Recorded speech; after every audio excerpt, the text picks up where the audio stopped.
Hello, and welcome to episode number 96 of the Point of Convergence podcast.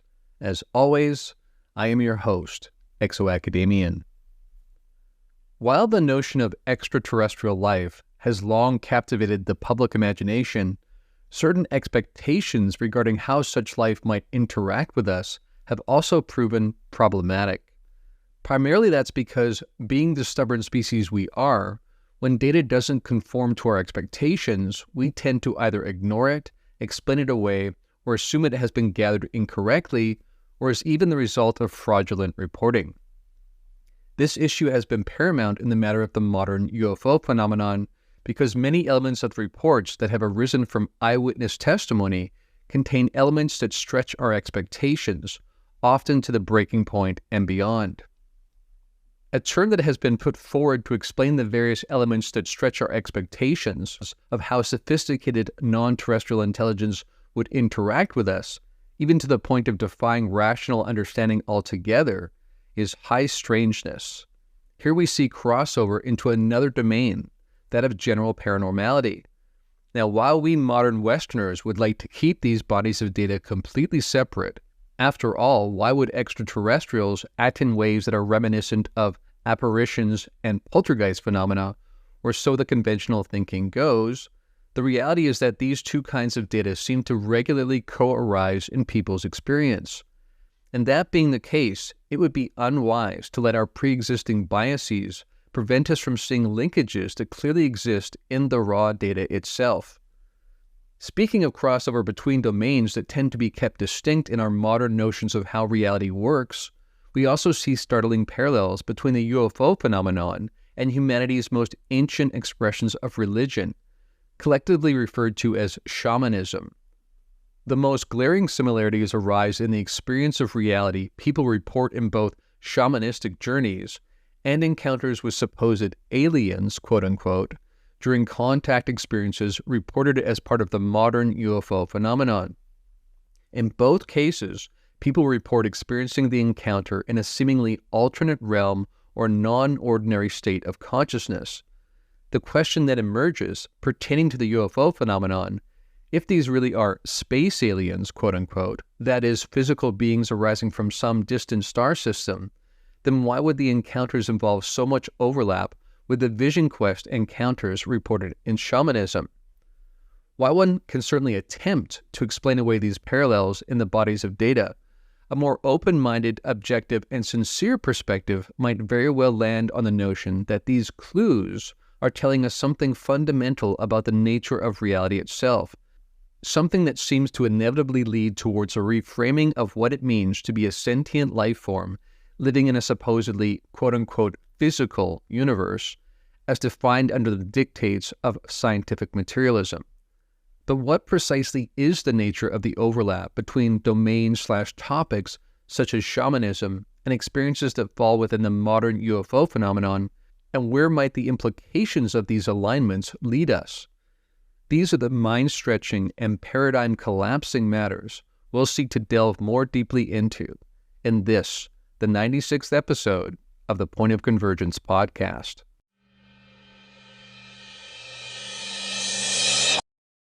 As we begin this week's episode, I would just like to remind everyone that if you'd like to support this podcast, and in so doing also gain access to all of my content, which includes not just Point of Convergence and Liminal Frames, but also OTC Squared and various feature series, as well as gaining access to my private Discord server, as well as a new feature that kicks off next week, that being a live Q&A session that will happen regularly, you can do so by becoming a patron at patreon.com/ExoAcademian or by becoming a subscriber on Spotify. All right, with that preamble aside, let's move into this week's topic. In this week's episode, we're going to look into the parallels between shamanism, again, humanity's most ancient form of religion, and encounters had within the modern UFO phenomenon. Why would this parallel exist, and what might it be saying to us about the nature of ultimate reality? As we kick off here, I'd also like to give my usual disclaimer that I think that what we referred to as the modern UFO phenomenon actually entails different kinds of beings arising from different kinds of origin sources altogether. Again, I think we do a disservice to the data and to our quest to understand what's going on by collapsing it all or trying to find one meta pattern within all of the data. I think, again, we have different kinds of beings from different kinds of origins interacting with us, and we're better served by looking for individual patterns within the totality to try to identify these different kinds of interactions. Certainly, some kinds of interactions seem more technological in nature, while others seem to be more like mystical experiences described in ancient shamanistic traditions and other religious traditions as well. But again, sometimes that distinction is not so easy to delineate.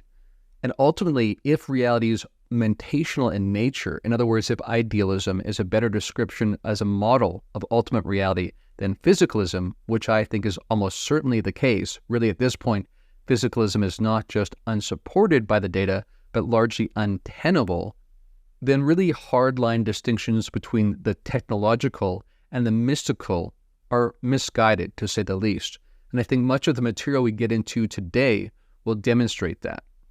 So let's get into it. We're going to be talking about the crossover between encounters had within shamanism and encounters had within the UFO phenomenon. Again, this has a lot to do with cultural expectations, cultural framing. In the modern West, we're going to assume some sort of encounter with some kind of other has to be something perhaps extraterrestrial, because that is the last frontier to be explored, or so the modern conventional paradigm would suggest. But again, the point here is if that paradigm is misguided, woefully misguided, completely barking up the wrong tree, as it were, then really these distinctions disappear, and even these expectations around what the remaining frontiers to be explored are also significantly change. Now, regarding this issue of the remaining frontiers to be explored, a term that has been bandied about more recently in the UFO phenomenon community is that of interdimensionals as opposed to extraterrestrials. This speaks to perhaps the idea of parallel universes, but often the term is used in a kind of broad way to describe things we just don't understand yet. In other words, it's more that the evidence doesn't seem to be supporting the notion that these are just extraterrestrials as we would expect them to be, although again, that might be part of it. But really, when we use this term interdimensional, we're allowing for something beyond what we would expect, something that stretches our paradigms of what is possible and what the various origin source possibilities could be. And this led me to post the following on social media recently. I said, quote, "When we say interdimensional, we really still have no idea how to map that to conventional models with specificity. The term is becoming a placeholder for, quote, something we don't understand yet, unquote. Don't mistake the regular use of a term for a truly comprehensive understanding of what it ultimately points to," unquote. And that's the key here. Again, according to how far we're willing to stretch our imagination in conventional circles, a term like interdimensional gets introduced, and even people like Jacques Vallée introduced this back in the 1970s, because those notions were emerging in science, that there could be frontiers beyond just the broad expanse of our physical universe. But again, the point I want to drive home here is that really this term, as it's being used right now in the public and even by some of our Congress people who are trying to investigate this matter, is more like a placeholder. There's no specificity about what this refers to. It's just saying that the usual players in terms of the possibilities don't seem adequate, don't seem sufficient as we learn more about this phenomenon. And that in itself is really interesting, and I think serves as a kind of middle point in our march towards better understanding around what this means. All that is to say, we are still in the process of gathering data and considering how that data would impact our underlying model of reality. That's where we should be. That's really where we are, if we're honest right now, in our process. Now again, today we're going to be thinking about shamanism and its overlap with the modern UFO phenomenon. And here again, we're reminded of what we discussed last time, namely that common contact across time may have been missed because of language/cultural framing differences. And again, really when we get past the language and the surface veneer, we see remarkable overlap in these different kinds of traditions that describe perhaps the same kinds of encounters in very different ways. Now, for those of you that tuned into the last episode, episode 95, And if you haven't listened to that, I would suggest perhaps you listen to that before this episode because they kind of dovetail together. We drew largely from a book titled Secret Machines, Gods, Volume 1 of the Gods, Man, and War trilogy by Peter Levende and Tom DeLonge. We're going to be drawing from that book again, as well as even more primarily from a book titled Shamanism and Alien Abductions, A Comparative Study by Simon Brian Harvey-Wilson. And this was actually a thesis that he put together as part of his postgraduate program, and it's one of the most comprehensive comparisons between shamanism and the modern UFO phenomenon that currently exists. Let's now jump into a section from Secret Machines, Gods, Volume 1 of Gods, Man, and War, to discuss how shamanism plays in here. Quote, is there any substantive difference between the two from the point of view of consciousness? In other words, did the ancient peoples perceive a humanoid presence associated with aerial phenomena in a way that is close to us moderns? And this phenomenon partakes of effects that are psychological, we might say parapsychological, in terms that are better described using the vocabulary of religion and mysticism.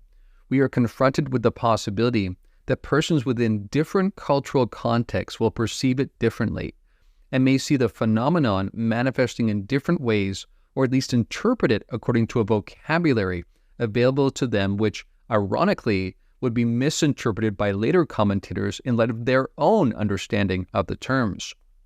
From what we know of shamanism, particularly those forms for which we have more recent information from anthropologists and travelers in the 19th and 20th centuries, contact with spiritual forces is an integral part of the practice, as is the experience of flight. This flight might take place to celestial regions, but can just as easily take place to underworld regions, quote-unquote, i.e. below the earth, unquote. Now, I just want to draw your attention to that key point being made by Levende and DeLonge in this book, in that section we just read from. They are saying that because language and cultural differences frame these matters differently, ways that this was described in the ancient past might be missed in terms of being recognized as being part and parcel with the modern UFO phenomenon, because those descriptions alone distract us from the underlying reality. And that because we have our own modern mythos by which we describe these kinds of contact experiences, we are talking about two different kinds of vocabulary, two completely different frames of reference. And it's those different frames of reference that cloud this reality from being seen as it really is. That is to say, we miss the fact that underlyingly, we're talking about mystical contact that seems to happen again in an alternate state of consciousness or an alternate realm very often, both for experiencers of the modern UFO phenomenon as well as these ancient encounters described in shamanism. Now, before we proceed any further, for those of you who might not be so familiar with shamanism, let's begin with this quick overview. A shaman is typically defined as a spiritual and ceremonial practitioner who is believed to have the ability to connect with the spirit world in order to heal, receive guidance, and commune with spiritual entities. The practice of shamanism is found in various cultures around the world, although specific beliefs and practices can vary widely. Key characteristics and roles associated with shamans include, number one, spiritual intermediary. Shamans are often considered intermediaries between the human and spirit realms. They may communicate with spirits, deities, or other supernatural beings on behalf of their community. And here I would ask you to consider different well-known experiencers in modern times who serve also as kind of intermediaries between these others who are giving warnings to our civilization very often, by the way, which is also similar to shamanism, and these more ancient encounters described in shamanism. Okay, getting back to the description of a shaman. Number two, a healer. Shamans are frequently recognized for their healing abilities. This can involve physical, emotional, and spiritual healing. Rituals, ceremonies, and the use of herbs or other traditional methods may be employed in the healing process. Now, again, I want to point you to someone like Chris Bledsoe, who, after his encounters, seemed to have healing powers, and many people around the world have written him, even sent him pieces of clothing and whatnot, or pictures so he could pray for them, because he seemingly has these powers only after having encountered these others in this kind of other realm. Again, think about the parallels here in how shamans are described often as healers. Number three, ceremonial leader. shamans often lead rituals and ceremonies that are central to the spiritual and social life of their community. These ceremonies may involve music, dance, chanting, and the use of sacred objects. Now again, here we're speaking of kinds of technologies, different protocols that are used to make these connections with these various others. Think about how we do that with the modern UFO phenomenon. Think about the protocols put forward in CE5 or HICE, human-initiated contact experiences. Think about how that also is a kind of ceremonial procedure leading to contact. Number 4, divination. Shamans may practice divination to gain insights into the future, receive guidance, or understand the cause of current issues. Divination methods can include the interpretation of dreams, reading of signs in nature, or using specific tools like bones, stones, or cards. Now here I will remind you of the many occasions where we've talked about the convergence between the UFO phenomenon and phenomena such as near-death experiences or out-of-body experiences. Now I've discussed in the past someone named Elizabeth Crone who had a near-death experience after being struck by lightning. Now, after her journey into a kind of other world, you could argue, she kind of perceived that she was in her understanding of what heaven might be like. But importantly, after she came back, she had developed precognitive dreaming capabilities. She would dream about the future, and this would be demonstrable, things like plane crashes and whatnot. Again, think about how that mirrors what shamans would encounter after having crossed over into these other realms and then coming back with information that would help the tribe, etc. Next, we have soul retrieval. In some shamanic traditions, it is believed that illness or spiritual imbalance can result from the loss of a person's soul. Shamans may engage in soul retrieval rituals to bring back lost aspects of a person's soul. Again, this really comes down to a kind of translation to some sort of energetic process. Energy is central to this entire matter, again, something I teach regularly in Essence of Being. Keep this in mind. Look past the language and think about the underlying realities being described here. Next, we have ecstatic experiences. Shamans often enter altered states of consciousness through various means, such as drumming, chanting, dancing, or the use of hallucinogenic substances. These altered states are thought to facilitate communication with the spirit world. Again, think again about CE5 or HICE protocols. Think again about how this is about using various protocols to journey to these other kinds of realms or to enter into these other kinds of states of consciousness where contact with these other kinds of beings exist. Again, in an overarching sense, consider the notion of idealism. Consider that perhaps what we have here are not different realms of reality so much as overlapping and interpenetrating dreamscapes, and that these different protocols allow us to move beyond our usual parameters of physical quote-unquote reality and interact with these different kinds of dreamscapes. Again, the notion here is that all these different realms are actually dreamscapes, perhaps held in the mind of God, or as Bernardo Castro calls it, mind at large. Now, there do exist other parallels between ancient shamanic traditions and the modern UFO phenomenon. One of these is that in these ancient traditions, shamans often came from the same family. In other words, there's this generational continuation of shamanistic capacity. So again, the key here is that these people are not just picked at random from the population. They have specific giftings, perhaps because they've already journeyed into another realm, or perhaps because they have it in their genetic makeup, or whatever the underlying energetic configuration that gets expressed as genetic makeup would suggest. Again, what's interesting is that we have multiple generations of abductees in the modern UFO phenomenon, and in these ancient traditions, we have this continuation across this genetic line of shamanistic capabilities.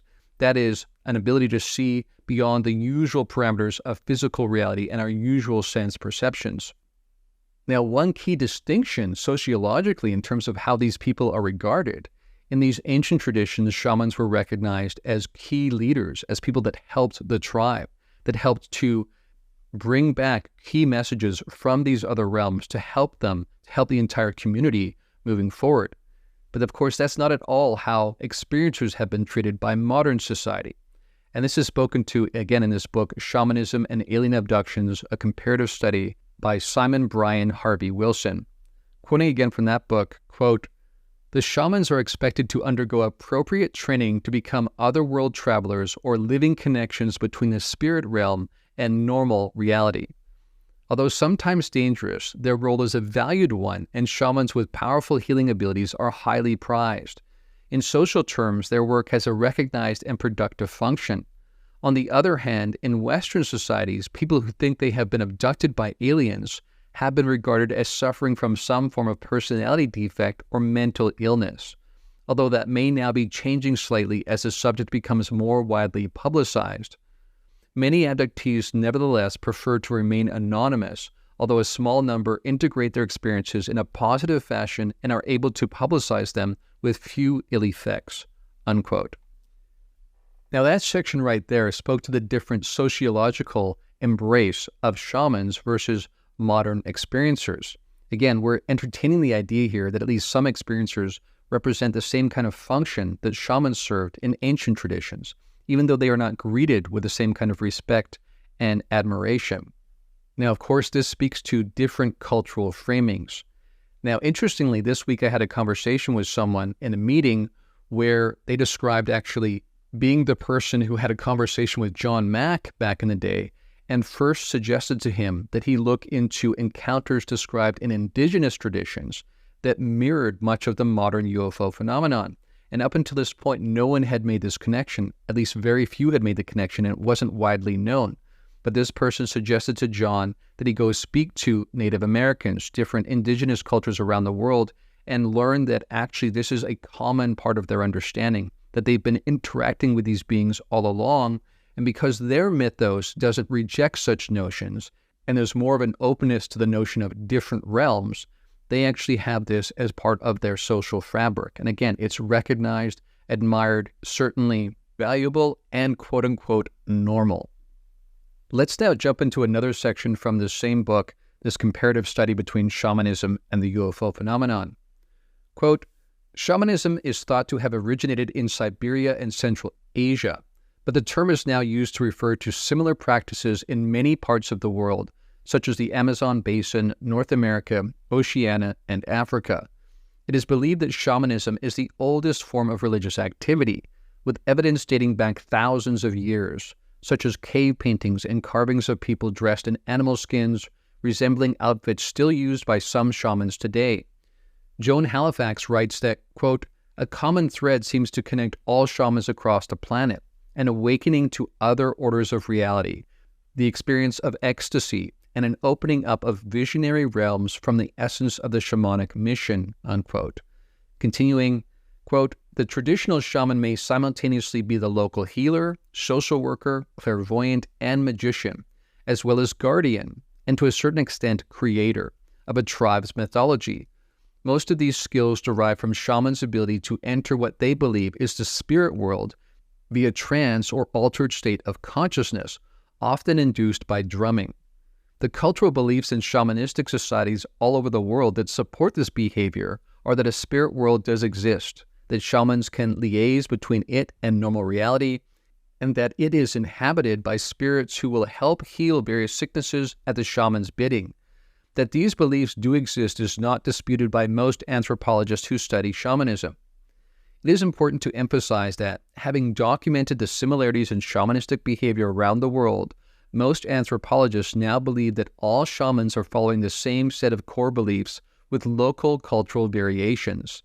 As Narby points out, it was Mircea Eliade in his classic book Shamanism, Archaic Techniques of Ecstasy, who identified astonishing similarities in the practices and concepts of shamans the world over. Wherever these technicians of ecstasy operate, they specialize in a trance during which the soul is believed to leave the body and ascend to the sky or descend to the underworld. They all speak a secret language which they learn directly from the spirits by imitation. They consider these spirits to have come from the sky and to have created life on earth," unquote. Now again, I want to remind you of our conversation last time, talking about different religious groups and how they also had this notion, and how we also see in various religious traditions around the world, Sumerian, Akkadian, Babylonian, etc., these different kinds of practices and understandings and symbology that they all shared in common, even though they were existing on different parts of the planet and therefore weren't influencing each other. And that, of course, prompts the question, how then did these similarities arise, these parallels? Again, one could make the argument, a very strong argument, that it's because of these encounters with beings in other realms that they learn these kinds of traditions, these kinds of teachings, this kind of symbology. And that's why we see it represented across the planet, even around groups that are diverse in terms of their cultural background, their geographic background, etc. This again speaks to the validity of this, the veracity of this, that really these are real encounters had with real beings. And again, this raises interesting questions about ontology, but again, even more so, questions about the nature of reality itself. Now, another parallel that exists between ancient shamanism as well as the more modern UFO phenomenon is the way that the people who encounter these kinds of others and these other realms of existence come back transformed. And I mean permanently transformed. They have different views on reality itself and their relationship with other people, the planet, and the surrounding cosmic community. This is spoken to also in this book. Quote, Joan Halifax describes the feeling that shamans have to educate those around them. The impulse to see and describe the structure of the cosmos everywhere exists for those people whose psyches have been open to the experience of non-ordinary realities. However, the interview participants also pointed out that there was a delicate balance between feeling that one has a role to play in teaching about a different perspective on reality and feeling overwhelmed about the enormity of the task after realizing that so many people simply do not see things that way.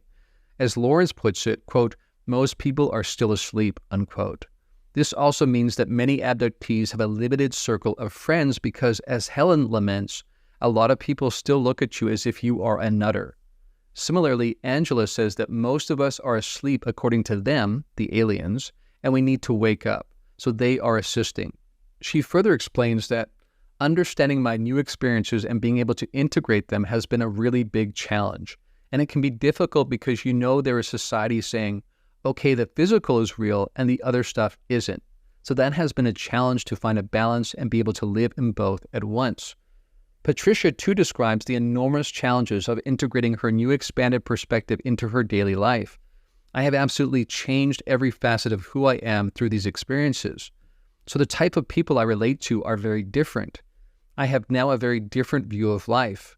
She also describes how sometimes she feels so frustrated with having to be different and having to carry a sense of responsibility and knowing that things are not right here and that we need to fix them. In a similar vein, Lawrence adds that sometimes it can be a little bit sad because you realize that you can see perhaps a different way of living than other people, but they're not really concerned because they're ignorant. Karen feels the isolation of her position. It is very hard to relate to other people who do not see the world like that. That would be the main thing that I have found very difficult, the isolation created by having that different perspective. On the other hand, Nancy, who has a supportive husband and children who are being abducted, relates how her experiences have expanded her worldview to the extent that she now believes that anything is possible, absolutely anything, even magic. Harner, 1990, expresses sympathy for those that encounter problems convincing others about their shamanic experiences. The persons most prejudiced against the concept of non-ordinary reality are those who have never experienced it. This might be termed cognocentrism, the analog in consciousness of ethnocentrism, unquote. And the key point here is that these experiencers have much in common with shamanic tradition and how they see things differently, how they have a different understanding of how we should live after having these encounters with these various others in these other realms of reality. A little earlier, I described the experience of Elizabeth Crone, who had a near-death experience while walking into a synagogue in Houston when she was struck by lightning. And afterwards, she had different capabilities that came online because of her experience. Again, after having this experience in what she perceived as a kind of heaven, the key point here being that it was after that experience in that alternate realm or that alternate state of consciousness. Again, we struggle to find the right language here. But regardless, in that non-ordinary, quote-unquote, state experience, she obtained information or capacities, was changed in some fundamental way, so that when she returned to this world, quote-unquote, she had capacities like precognitive understanding. She would often dream the future, again, as I mentioned earlier. Interestingly, this is a very common aspect of shamanistic encounters.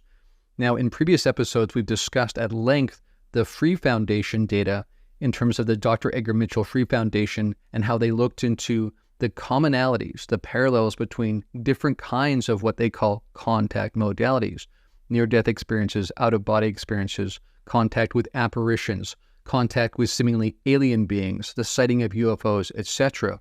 Many times these experiences had this one thing in common, that afterwards these people had different capacities than the rest of the population, capacities that would fall under extrasensory perception. The book also speaks to this, and let's get into that section now.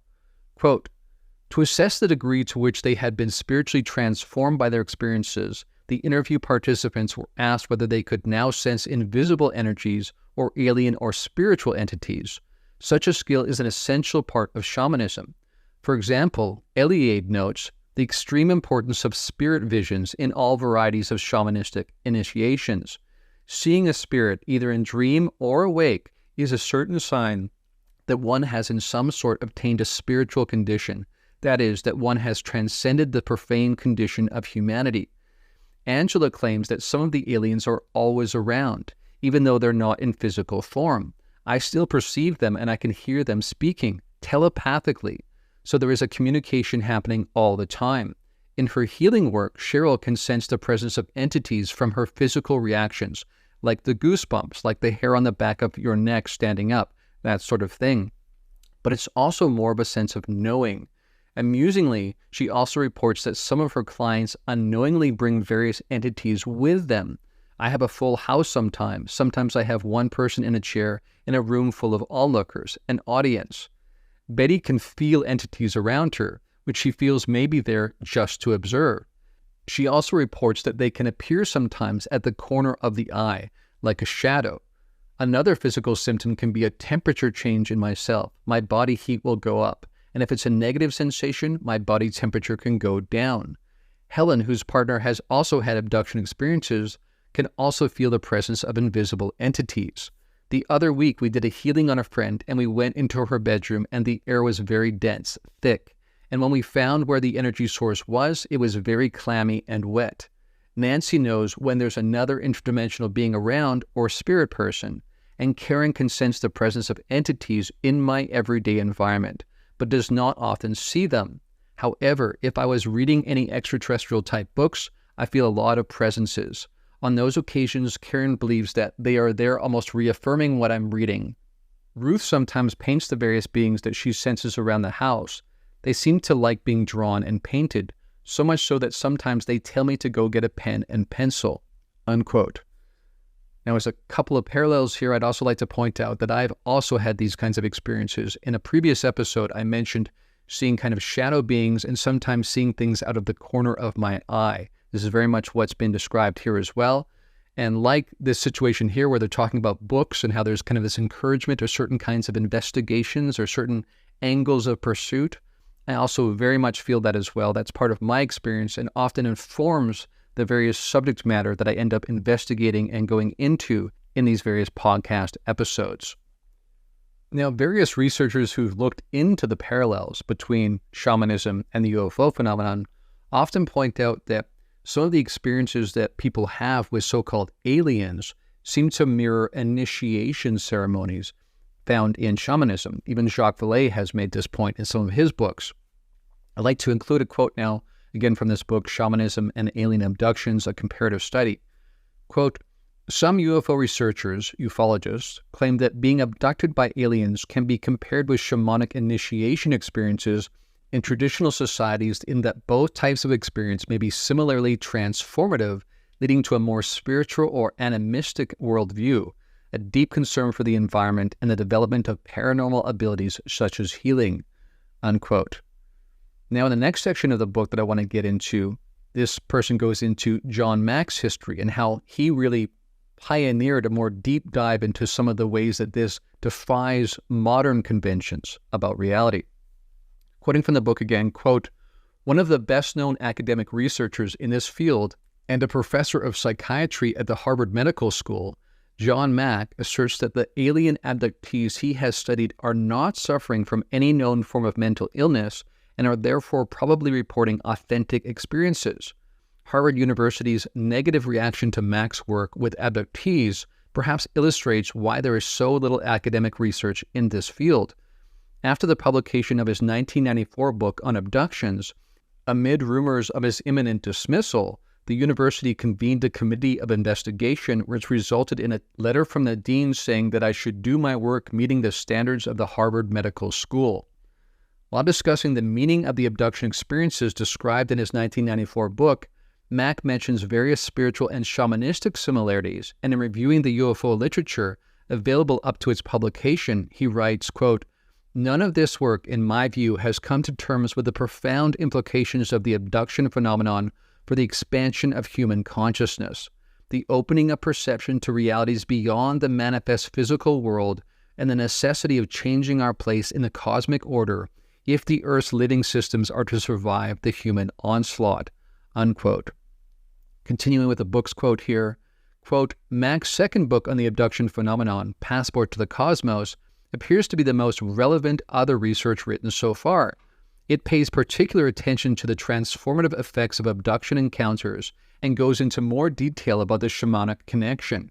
In his chapter, Shamans, Symbols, and Archetypes, Mack notes the comparison with shamanic journeys and how many of the images described in abductees' narratives seem to be of archetypal significance. It has long been claimed by ufologists that on occasions aliens disguise themselves in a variety of ways, perhaps to lessen the trauma to abductees and or perhaps to illustrate the richness and depth of their capacity to communicate. This tendency to indulge in screen imagery, as it is called, could also be seen as a deceptive tactic or as an illustration of the extent to which some abductees are merely projecting their inner concerns onto the situation. Whatever the reason, it certainly makes it difficult to suggest explanations for these events. It may therefore be of assistance to note the apparent similarity between those images reported in shamanism and those seen during abductions, as Mack has done. Specifically, he discusses the symbolism of various types of animals or animal spirits, and, quote, symbols of birth, rebirth, death, and transcendence. In the book, Mack also interviews some shamans who themselves claim to have been abducted by aliens. They point out that something akin to the alien abduction experience has been integral to their spiritual traditions for generations, and that they try to regard alien beings as yet another manifestation of the spirit realm. While Mack does not appear to have set out primarily to demonstrate the abduction-shamanism connection, his most recent work shows that such similarities do exist in the experiences of those abductees whom he has interviewed," unquote. And I just want to make sure you caught that there, that not only have these various shamanistic traditions encountered others in other realms, but they too have experienced alien abduction, and that in their tradition, this is just another kind of realm, another dreamscape, if you will, amongst the overarching realityscape. I also think that helps make the point that we shouldn't just reduce the modern UFO phenomenon to shamanistic encounters, nor should we reduce shamanistic encounters to just manifestations of the UFO phenomenon. Really, these are pointing to something more overarching about the nature of reality itself. Longtime listeners of this podcast will by now be very familiar with the research done by the Free Foundation around an experiencer study. And while that is certainly the most expansive and comprehensive of its kind, there were actually other studies that were done previous to this. One of the key ones involved the research of Dr. Ken Ring, and his research is also addressed in this book, and again, some of the contact modality overlap. Specifically, Ken Ring looked into the overlap between near-death experiences and the UFO phenomenon. But again, what we're seeing here is overlap between these various contact modalities. Again, that's the term that Ray Hernandez coined as part of the free research. Quoting now from this book discussing Ken Ring's research, quote, "Another academic who has worked in this field is Ken Ring, a professor of psychology at the University of Connecticut, who discusses the results of his study into the similarities between UFO close encounters and near-death experiences, but also notes their similarity to shamanic experiences. Ring's survey did not specifically set out to investigate the shamanic connection, but does discuss it in some detail. He notes that alien abduction experiences are often recalled as being dreamlike, that they can be frightening, and that they frequently have childhood antecedents, which may result in abductees developing an extended range of human perception beyond normally recognized limits. He also discovered that after their experiences, abductees reported significant psychophysical changes such as increased sensitivity to electromagnetic fields, mood fluctuations, increased information and processing capacity, and the development of various paranormal abilities. Ring devotes a chapter to beliefs and value shifts following extraordinary encounters, noting that his subjects reported significant increases in their appreciation for life, as well as social and ecological matters. They also reported an increased interest in spiritual issues accompanied by a belief that what had happened to them was part of a general expansion or development of human consciousness. In discussing the meaning of these experiences, Ring notes that, quote, abductions may represent a particularly contemporary form of shamanic journey, one that fits and is phrased in terms of a highly technological society that has already turned its imaginative attention to starflight. Ring concludes with the suggestion that the increasing fascination with and immersion in the domain of extraordinary encounters may well presage the shamanizing of modern humanity. Like many other researchers, Ring favors the otherworld theory to explain close encounters and adopts the term the imaginal realm, which was originally proposed by a renowned French Islamic scholar, Henry Corbin, in 1972. Accessible by altered states of consciousness, Ring writes that, quote, not only is the imaginal realm ontologically real, it is also a world that has form, dimension, and most important for us, persons or entities. Ring's otherworld conclusions are of relevance to this research because they closely mirror shamanistic beliefs. However, it must be recalled that his research goal was only to compare alien abductions and near-death experiences. His subject questionnaire, while comprehensive in that it contained questions designed to elicit subjects' religious and spiritual beliefs, did not specifically set out to compare abduction experiences with shamanic ones, unquote. So clearly thus far in this episode, we've seen demonstrated the remarkable overlap in elements between shamanistic journeys and encounters with supposed aliens as part of the modern UFO phenomenon. So we see much of the data is overlapping. We see parallels everywhere. I think that should be clear by this point. But I also want to bring in one example that speaks to a direct one-to-one relationship between shamanistic encounters or shamanistic ceremonial kind of practices and what people end up encountering afterwards. This speaks to the experience of my good friend Sinead Wellahan, who you may remember I discussed recently on Liminal Frames as someone who had an experience that then synchronistically inspired an experience that I had. Now, what's very interesting about Sinead's experience is that she had no interest in ufology, zero interest in aliens, UFOs, none of that. She was a Buddhist practitioner historically. Now, she went to Peru to take part in an ayahuasca ceremony led by a traditional shaman. So again, she had no interest in UFOs. She went to Peru to have a very authentic experience with a traditional shaman in a traditional culture. Now, as part of the shamanistic journey, some of you may know that you ingest ayahuasca, which is a drink that is made from a plant whose key ingredient, psychoactive ingredient, is DMT. We also know from this podcast that DMT can also induce experience with other kinds of realms and other kinds of beings. Now, the first 2 times, nothing happened. She hadn't taken enough, apparently. On the 3rd attempt, taking this ayahuasca, she was suddenly taken into a different realm altogether. And to her immediate shock and surprise, she found herself on board a UFO encountering aliens that seemed to recognize her and seemed to be thankful that she had found a way to finally reach them. So again, here you have a complete melding of these 2 different kinds of traditions. You have someone who is trying to use ayahuasca as part of a traditional shamanistic ceremony, and the encounter they had on the other side of that was with aliens aboard a UFO. So here we have what we see as technological craft in our modern society, but encountered through a traditional shamanistic ceremony.